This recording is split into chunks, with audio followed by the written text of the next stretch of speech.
ये डुप्लीकेट बौद्ध, हाँ अभी शब्द इस्तेमाल कर रहा हूं, ये डुप्लीकेट बौद्ध है, ये बौद्ध भी नहीं है कायदे से। ये डुप्लीकेट बौद्ध बुद्ध की लड़ाई लड़ेंगे, ये महाबोधिवाद को मिलेगा। इसके लिए कानूनन बाबा साहब के संविधान में रहकर ये लड़ाई संविधानिक बौद्धों की है। बुद्ध के यहाँ में बौद्धों का ही वर्चस्व चाहिए कि नहीं? बराबर। बौद्धों का मैनेजमेंट चाहिए कि नहीं? चाहिए। हाँ, आपको नहीं लग रहा क्या? अगर मान के चलो अभी नीतीश सरकार ने दिया, किस बुद्धों को देंगे? वो भी बात है। भारतीय बौद्ध महासभा वाले कह रहे हैं हम बौद्ध है, सप्ता सैनिक दल वाले हम कह रहे हैं, और आरपीआई वाले बोलेंगे हम कह रहे हैं, अभी वंचित वाले भी बोलेंगे हम बौद्ध है, और जितनी सारी पार्टियां के लोग बोलेंगे, आठवले साहब भी बोलेंगे कि भाई रिपब्लिकन पार्टी चलाता हो तो मुझे भी दो। वो किसको देंगे सवाल और कैसे चलाएंगे?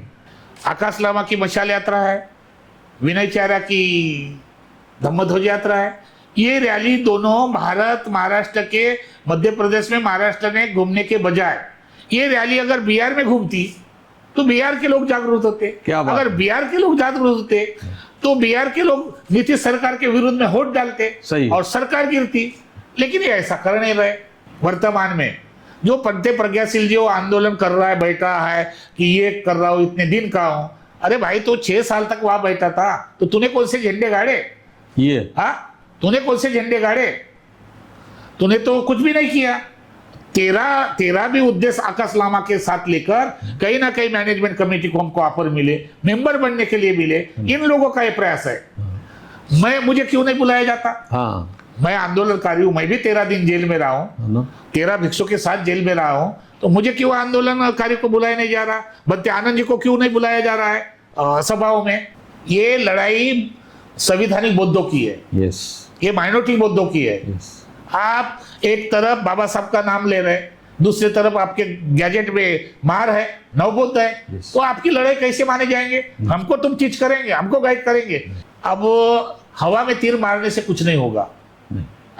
या तो फिर तुम्हारा जन आंदोलन इतना होना चाहिए कि जहां पर 10 लाख लोग बैठना चाहिए, तो सरकार भी हिलना चाहिए, चाहे केंद्र की सरकार हो चाहे बिहार राज्य की सरकार हो, इतने लोग आना चाहिए। अब आपके आंदोलन में 500, 200, 300 तो बिहार सरकार जाने की, ये तो ड्रामा है। सब राजनीति, ये राजनीति ड्रामा कर रहे हैं। वो बिहार सरकार को मालूम है, नीतीश सरकार को मालूम है कि ये चिल्लाएंगे, हल्ला करेंगे, मोर्चे करेंगे, वोट तो मुझे डालने वाले है नहीं।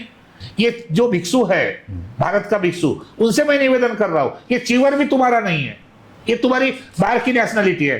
कभी थाईलैंड का पहनते हो, कभी बर्मा का पहनते हो, कभी बाहर देश का पहनते हो। इंडिया की आइडेंटिटी है क्या चीवर? नहीं। और इंडिया का गुरु है वैलिड, संविधानिक गुरु है वैलिड?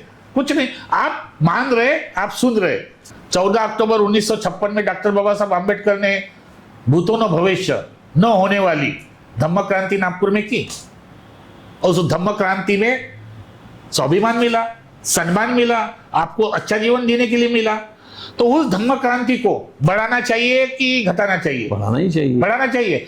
1 अक्टूबर को बेजनबाग मैदान इंदौरा नागपुर में लाखों के संख्या में हम बौद्ध धम्म की दीक्षा और देंगे। 22 पटना का धर्मांतर करने वाले। बहुत अच्छा। जो बाबा साहब ने धर्मांतर किया, उसके पहले गुरु चंद्रमणि ने बुद्ध वचन का पठन किया, बाबा साहब ने बोला, और जब पठन होने के बाद बाबा साहब ने दीक्षा ली और दीक्षा दी। उसी को ध्यान में रखते हुए विश्व शांति के लिए 22 देशों के भिक्षु संघ द्वारा और भारत के विभिन्न भिक्षु के संघ द्वारा वह बुद्ध वचन का पठन होगा और 22 प्रतिज्ञा के साथ धर्मांतर होगा।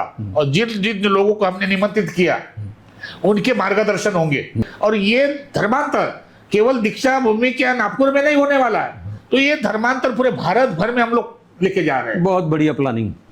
हर राज्य में जाएंगे, बाबा साहब का धर्मांतर होगा, धर्मांतर होगे तो लोग बढ़ेंगे और वो संविधानिक कायदे में आएंगे और सब बोध बढ़ेंगे, संख्या बढ़ेंगी, तो महाबोधि महाविहार झटके में लेंगे। करेक्ट। कायदे से भी लेंगे और लोग तंत्र के आधार पर भी लेंगे। लोकशाही चाहिए या हुकुमशाही नहीं चाहिए। हम हुकुमशाही को नकारने वाले, बाबा साहब समता, स्वतंत्र, बंधुत्व, न्याय पर विश्वास करने वाले, उनके संविधान को मानने वाले लोग हैं। तो हम संविधान के दायरे में सरकार का किसी प्रकार का नुकसान न होते हुए अपनी लड़ाई लड़ेंगे, संघर्ष करेंगे और महाबोधि महाविहार का विहार मुक्त करेंगे। जय भीम। मैं doctor Bhola Sarwar, lord Buddha TV channel के दर्शकों को मेरा सप्रेम जय भीम। आज हमारे साथ स्टूडियो में भंते हर्ष बोधी जी मौजूद है, जो बुद्ध गया से भी जुड़े हुए हैं, जहां तथागत गौतम बुद्ध को वर्षों की कठोर तपस्या के बाद में दिव्य ज्ञान की प्राप्ति हुई और उन्होंने सारी दुनिया को ये संदेश दिया कि ये असह्य दुखमय जीवन सुसह्य बनाकर कैसे जिया जाता है।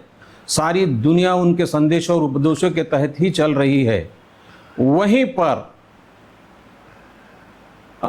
तथागत गौतम बुद्ध के संदेशों को अपनाते हुए सन 1891 में भंते अनागारिक धम्मपाल ने भव्य आंदोलन चलाया, क्योंकि जहाँ तथागत गौतम बुद्ध को दिव्य ज्ञान प्राप्ति हुई वो स्थान बौद्धों के अधिकार में नहीं है और आज भी वो स्थान हिंदुओं के अधिकार में है। उसके लिए अनागारिक धम्मपाल जी ने कोर्ट कचहरी की और कोर्ट ने भी ये फैसला दिया कि महाबोधि महाविहार बोध गया ये बौद्धों का स्थान है, हिंदुओं का नहीं है। फिर भी अभी तक हमें हमारा स्थान नहीं मिला है और ये संघर्ष चल ही रहा है। ऐसे में हम आज हमारे समक्ष उपस्थित है भंते हर्ष बोधी जी। उनसे ये जानना चाहते हैं कि भंते जी, इतने वर्षों की कठोर तपस्या के बाद और संघर्ष के बाद में भी जहाँ पर सन 1989 में डी संघरक्षित ने आंदोलन चलाया, उसके बाद में 1992 में भंते सुरेश ससाई जी ने आंदोलन चलाया, उसके बाद में सन 2023 में भंते आकाश लामा भंते विनयाचार्य जी ने भी आंदोलन चलाया, लेकिन आज तक किसी को भी कामयाबी नहीं मिली। और वो कामयाबी हासिल करने के लिए लोग आंदोलनरत है, लेकिन कामयाबी मिलने के आसार नज़र नहीं आ रहे हैं। इसलिए हम आपसे ये सवाल और ये पूछना चाहते हैं कि इस बारे में आपके विचार मंथन से आपको क्या लगता है? पहले तो मैं लॉर्ड बुद्धा टीवी का आभार व्यक्त करता हूं और सभी दर्शकों को मैं जय भीम नमो बुद्धाय मंगलमय प्रदान करता हूं। मुझे आज बहुत खुशी हो रही कि डॉक्टर भोला सरवर जी आप मेरा इंटरव्यू ले रहे हैं और आपने पूछा कि जो बुद्ध गया का जो महाविहार है आज भी बौद्धों के कब्जों में नहीं है, जहाँ सिद्धार्थ कुमार गौतम को बुद्धत्व प्राप्ति करके दुनिया को शांति का संदेश दिया, वो विश्व के बौद्धों का एकमेव श्रद्धा स्थान है और वहाँ पर आज भी हिंदुओं का कब्जा है। ये आंदोलन 1891 में अनागारिक धम्मपाल जी ने शुरुआत की थी, ये सही बात है। और उन्होंने कोर्ट में भी एक घमंडगिरी के विरोध में याचिका डाली थी, उनके मुताबिक उनको सजा भी मिली थी। तो उस वक्त डिस्ट्रिक्ट जस्ट गया में था, लेकिन कोर्ट हाई कोर्ट पटना में कलकत्ता में था। हाँ। तो हाई कोर्ट गए और हाई कोर्ट में जब फाइल हुई तो आके कोर्ट जस्टिस ने कहा कि इनको तो सजा मिली तो उसको माफ कर दिया जाए। बाद में उस आंदोलन को लेकर नागपुर के ही आपके गिट्टी खदान के भत्ते जी संघरक्षित महास्थविर, उन्होंने 88-89 तक जी ये आंदोलन चलाया। उसमें मैं भी था जी भंते जी, और उसमें काफी भिक्षु थे, 4-5 भिक्षु। तो उस वक्त वहां पर जाकर मारपीट भी की पंडों से और वो केस हुआ तो कुछ भिक्षुओं को अंदर भी रहना पड़ा। अच्छा। तो उसके बाद में ये चर्चा हुई और वो करीबन 90 तक वो आंदोलन करता रहा। कौन? भंते संघरक्षित। हाँ। 92 में जापान से आए हुए भदंत सुरेश ससाई जी संघरक्षित से मिले और उससे वो आंदोलन लिया और उनको बोला कि आप हमारे साथ रहिए। और 92 में अखिल भारतीय बुद्ध गया महाबोधि महावीर मुक्ति आंदोलन समिति की स्थापना हुई और वो स्वयं अध्यक्ष बने और उसके नेतृत्व में पूरे भारत भर में आंदोलन चला।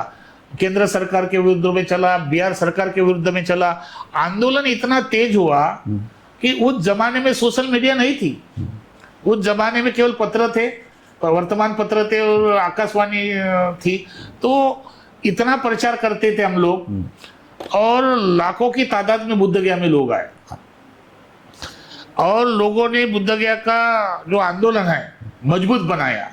भंते ससाई जी को सपोर्ट किया। 5 लाख लोग उसके नेतृत्व में आए।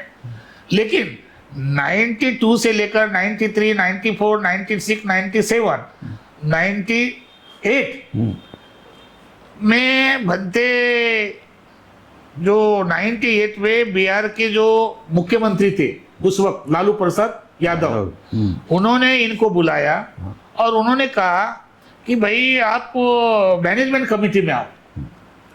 तो आंदोलन किस लिए हो रहा था? 1949 का एक्ट रद्द करने के लिए, निरस्त करने के लिए, उसमें अमेंडमेंट करने के लिए।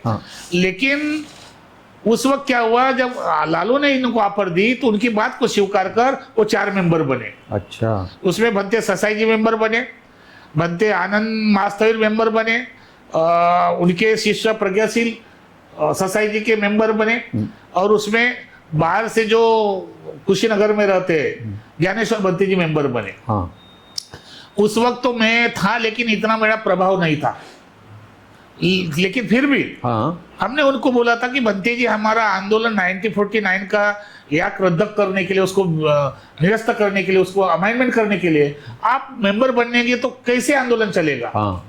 लेकिन मेरे बात को इग्नोर किया गया। बाद में ये 6 साल तक भंते प्रज्ञाशील वो मैनेजमेंट कमेटी का सचिव रहा, मॉन्किंग चिपड़ा सुपरिटेंडेंट रहा, तीनों पद ले 6 साल तक रहा। और 6 साल तक रहने के बाद बुद्ध गया के, महाबोधि के, महाविहार के मुक्ति के लिए कभी भी किसी को लेटर नहीं लिखा, ना कोई बात की, ना जो ब्राह्मणवाद चलते पूजा पाठ करते उसको हटाने की बात की। और 6 साल के बाद अभी 2023 में जो एक दार्जिलिंग के सिलीगुड़ी के जो है आकाश लामा, वो भंते नहीं है, वो ले मैन है। वो आकाश लामा ले मैन है। तो उनका ऑल इंडिया बुद्धिस्ट फोरम करके एक समिति स्थापन की है, और उसके तहत इन लोगों ने महाबोधि महाविहार मुक्ति का आंदोलन की लड़ाई की शुरुआत की है।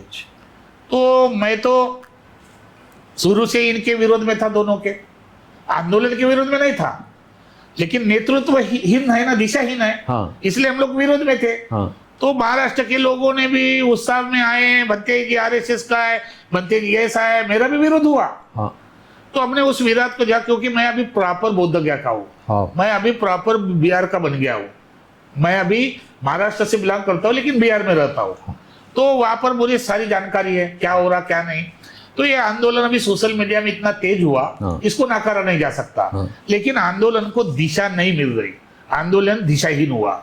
अब वर्तमान में आंदोलन 3 गुट में बटा है। एक आकाश लामा का आंदोलन मशाल यात्रा को लेके जा रहा है, और एक आंदोलन धम्म यात्रा को लेके जा रहा है, धम्म ध्वज यात्रा को। तो ये क्या प्रमाणित बता रहा है? ये लोगों के साथ विश्वासघात है, ये लोगों को धोखा दे रहे हैं, ये लोगों को मूर्ख बना रहे हैं, और ये केवल चंदे और धंधे के लिए ऐसा कर रहे हैं। मैं एक जवाबदार व्यक्ति बोल रहा हूँ, भाई मेरा विरोध नहीं। आज आंदोलन अगर करना है, महाबोधि महाविहार को मुक्ति चाहना है, मुक्त करना है ना, तो बाबा साहब का संविधान है, बाबा साहब के संविधान के माध्यम से हमको फाइट करना पड़ेगा। और ये राजकीय मुद्दा होता है तो राजकीय प्रेशर लाना पड़ेगा, और तीसरी बात जन आंदोलन करना पड़ेगा। और इसके लिए भारत के सभी भिक्षु और भारत के जितने भी लॉयर्स हैं, स्कॉलर्स हैं, उनकी एक व्यापक बैठक बुलानी चाहिए, और वो व्यापक बैठक बुलाकर इस आंदोलन के लिए निर्णय लेना चाहिए कि आंदोलन महाबोधि महाविहार बुद्धों को कैसा मिले। तब कहीं बिहार सरकार हिलेगी। वो बिहार सरकार को मालूम है, नीतीश सरकार को मालूम है कि ये चिल्लाएंगे, हल्ला करेंगे, मोर्चे करेंगे, होट तो मुझे डालने वाले है नहीं। ये जो रैली निकली है अभी, दोनों आकाश लामा की मशाल यात्रा है, विनय चारा की धम्म ध्वज यात्रा है, ये रैली दोनों भारत महाराष्ट्र के मध्य प्रदेश में महाराष्ट्र ने घूमने के बजाय ये रैली अगर बिहार में घूमती तो बिहार के लोग जागरूक होते। अगर बिहार के लोग जागरूक होते तो बिहार के लोग नीतीश सरकार के विरुद्ध में वोट डालते और सरकार गिरती। लेकिन ये ऐसा कर नहीं रहे, ये केवल महाराष्ट्र में भावनात्मक मुद्दा है, लोग बह जाते हैं इसलिए कर रहे हैं। आपने जो मुझे सवाल पूछे कि आंदोलन कैसे, बुद्धों को सफलता कैसी मिलेगी, सफलता के बहुत सारे राज हैं और बहुत जल्दी मैं लाट बुद्धा टीवी के माध्यम से जनता को आह्वान करना चाहूंगा, आज जिन जिन लोगों ने ये काम किया, अब हवा में तीर मारने से कुछ नहीं होगा।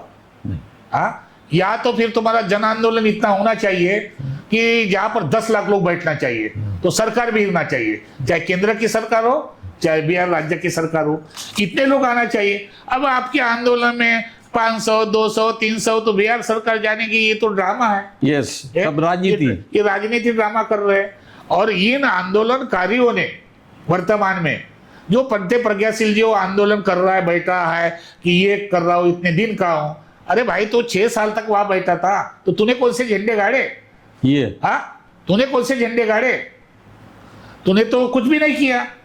तेरा भी उद्देश्य आकाश लामा के साथ लेकर कहीं ना कहीं मैनेजमेंट कमेटी को हमको ऑफर मिले, मेंबर बनने के लिए मिले, इन लोगों का ये प्रयास है। मुझे क्यों नहीं बुलाया जाता? हाँ, मैं आंदोलनकारी हूं, मैं भी 13 दिन जेल में रहा हूं, 13 भिक्षु के साथ जेल में रहा हूं, तो मुझे क्यों आंदोलनकारी को बुलाया नहीं जा रहा? बंते आनंद जी को क्यों नहीं बुलाया जा रहा है सभाओं में?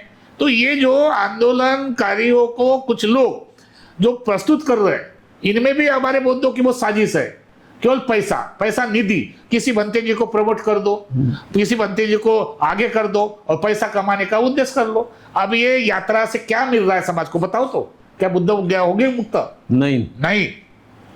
इसलिए मैं अभी बहुत जल्द आह्वान करने वाला हूं लाट बुद्धा टीवी सभी चैनल से कि बुद्ध गया का महाविद्यालय कैसे मिलेगा बुद्धों को, और मेरे पास प्लानिंग है। लेकिन मैं अभी इतने जल्दी क्यों बताऊंगा? मैं लोगों को बताऊंगा, तभी बताऊंगा कि ये रास्ता है, ये होने से बुद्ध गया ऑटोमेटिक अपने हाथ में आ जाएंगी। बुद्ध गया में बौद्धों का ही वर्चस्व चाहिए कि नहीं? बराबर। बौद्धों का मैनेजमेंट चाहिए कि नहीं? चाहिए। हाँ, आपको नहीं लग रहा क्या? सब अगर मान के चलो अभी नीतीश सरकार ने दिया, किस बुद्धों को देंगे? वो भी बात है। भारतीय बौद्ध महासभा वाले कह रहे हैं हम बौद्ध है, सप्ता सैनिक दल वाले हम कह रहे हैं, और आरपीएफ वाले बोलेंगे हम कह रहे हैं, अभी वंचित वाले भी बोलेंगे हम बौद्ध है, और जितनी सारी पार्टियां के लोग बोलेंगे, आठवले साहब भी बोलेंगे कि मैं रिपब्लिकन पार्टी चलाता हूं तो मुझे भी दो। वो किसको देंगे सवाल और कैसे चलाएंगे? तो मेरा ये मानना है कि सरकार ही चलाए, बिहार सरकार, लेकिन उसका मैनेजमेंट पूरा बौद्ध का होना ही चाहिए।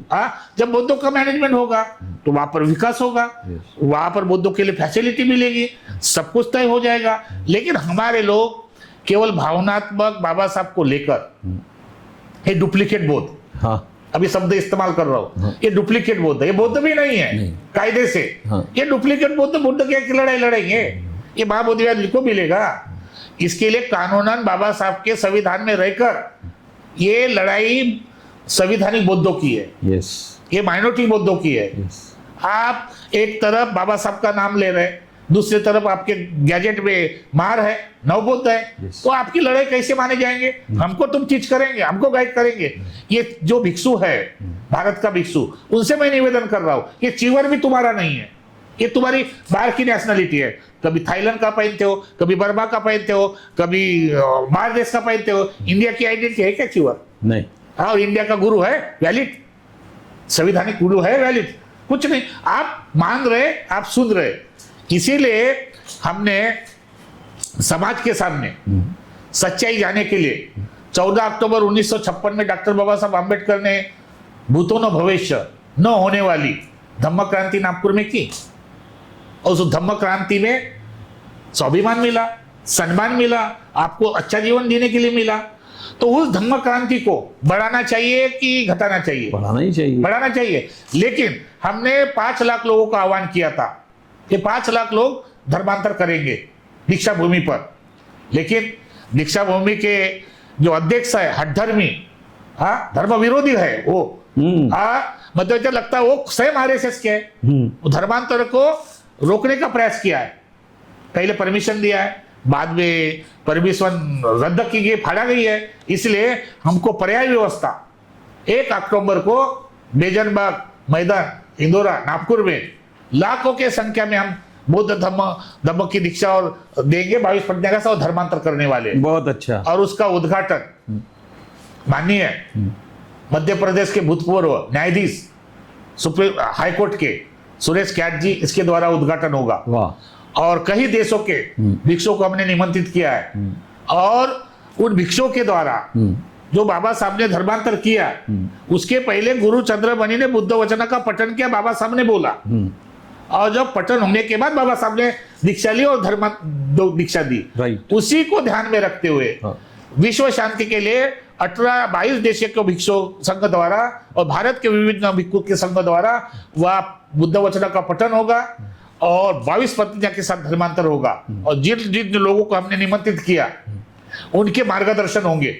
उसमें स्वागत अध्यक्ष एक भूतपूर्व मंत्री, सामाजिक न्याय मंत्री राजकुमार बोडोले, उसने बहुत अच्छा काम किया, इसलिए हमने उसको स्वागत अध्यक्ष बनाया। करेक्ट। हाँ, उनके जैसा काम कोई करने वाला दिया नहीं, उसका मंत्री पद उसको खोना पड़ा। हाँ। इस कार्यक्रम के वो स्वागत अध्यक्ष है। वाह। राजकुमार बडोले जी। वाह। और डॉक्टर बाबा साहब के घराने से, यानी उनके बाबा साहब के पोते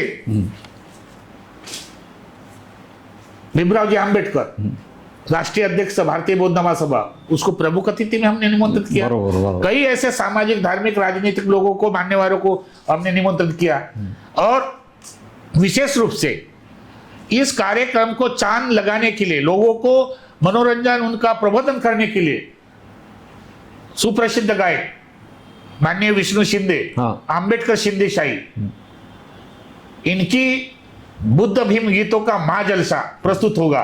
उसमें राहुल शिंदे जी है गायक, सुषमा देवी जी है, अंजलि भारती जी है, ऐसे कई सारे महत्वपूर्ण गायक हमने बुलाया है। उसका कार्यक्रम दोपहर 11-11:30 बजे से 4-5 बजे तक चलेगा और फिर 5 बजे इस कार्यक्रम का उद्घाटन होगा। इस तरह का हमने ये बनाया है। उसमें हम लोग बोलने वाले महाबोधि महाविहार की लड़ाई, उसमें भी प्रश्न उठाएंगे कि महाबोधि महाविहार के लिए भिक्षु संघ को संगठित होकर हमने सब भिक्षु को बुलाया। जिन जिन लोगों ने महाबोधि महाविहार के लिए योगदान दिया, उन योगदान को हमने बुलाया एक मंच पर। बहुत बढ़िया। और एक विचार मंच पर आकर प्रतिज्ञाबद्ध होकर महाबोधि विहार मुक्ति के लिए लड़ाई का प्रयास करें। सारा समाज तुम्हारे खड़े होगा। अब तुम समाज को धोखा दे रहे, अब तुम समाज का विश्वासघात कर रहे, कई रैली के नाम पर, कई विशाल रैली के नाम पर। तो ये जो मुद्दे हैं आज आपने पूछा, इसलिए मैंने जवाब दिया है। मैं चाहता हूं भीमसेना के माध्यम से अभी जो आयोजन हो रहा है, इस आयोजन में पूरे भारत के विभिन्न राज्यों के भिक्षु आए, 1000 भिक्षु को हम संगदान कर रहे हैं। वाह। बाबा साहब के धर्मांतर के उपलक्ष्य में समाज को जागरूक कर रहे हैं। और ये धर्मांतर केवल दीक्षा भूमि के नागपुर में नहीं होने वाला है, तो ये धर्मांतर पूरे भारत भर में हम लोग लेके जा रहे हैं। बहुत बढ़िया प्लानिंग। हर राज्य में जाएंगे, बाबा साहब का धर्मांतर होगा। धर्मांतर होगे तो लोग बढ़ेंगे और वो संवैधानिक कायदे में आएंगे और सब बोध बढ़ेंगे, संख्या बढ़ेंगी, तो महाबोधि महाविहार झटके में लेंगे। करेक्ट। कायदे से भी लेंगे और लोग तंत्र के आधार पर भी लेंगे। लोकशाही चाहिए या हुकुमशाही नहीं चाहिए। हम हुकुमशाही को नाकारने वाले, बाबा साहब समता, स्वतंत्र, बंधुत्व, न्याय पर विश्वास करने वाले, उनके संविधान को मानने वाले लोग हैं। तो हम संविधान के दायरे में सरकार का किसी प्रकार का नुकसान न होते हुए अपनी लड़ाई लड़ेंगे, संघर्ष करेंगे और महाबोधि महाविहार का विहार मुक्त करेंगे। महाबोधि महाविहार बोध गया मुक्ति आंदोलन के लिए सही प्लानिंग क्या होनी चाहिए, ये भंते हर्ष बोधी के पास है, लेकिन अभी तक उनको इस दिशा में वो अवसर नहीं दिया गया है और उनके विचार आपने बड़े ध्यान से सुने। इसलिए मैं यही कहना चाहूँगा कि मैं एक वक्त में जब डॉक्टर भदंत आनंद कौशल्यान जी जिंदा थे तो मैंने ये लिखा था कि जो दुखियों के दुख में सदा काम आया, जो दुखियों के दुख में सदा काम आया, वो आनंद तुमको दोबारा मिलेगा। है बुद्धं शरणं जिनके लबों पर, उन्हीं को भंवर में किनारा मिलेगा। और जो गौतम के कदमों में सिर को झुका दे, सदा उसका ऊंचा सितारा मिलेगा, सदा उसका ऊंचा सितारा मिलेगा। लॉर्ड बुद्धा टीवी चैनल के दर्शकों, आपने ये साक्षात्कार ध्यान से सुना, इसलिए मैं सारे दर्शकों का धन्यवाद अदा करता हूं। साथ ही साथ भंते हर्ष बोधी जी का भी धन्यवाद अदा करता हूं और इसी के साथ में मैं अपने वाणी को विराम देता हूं।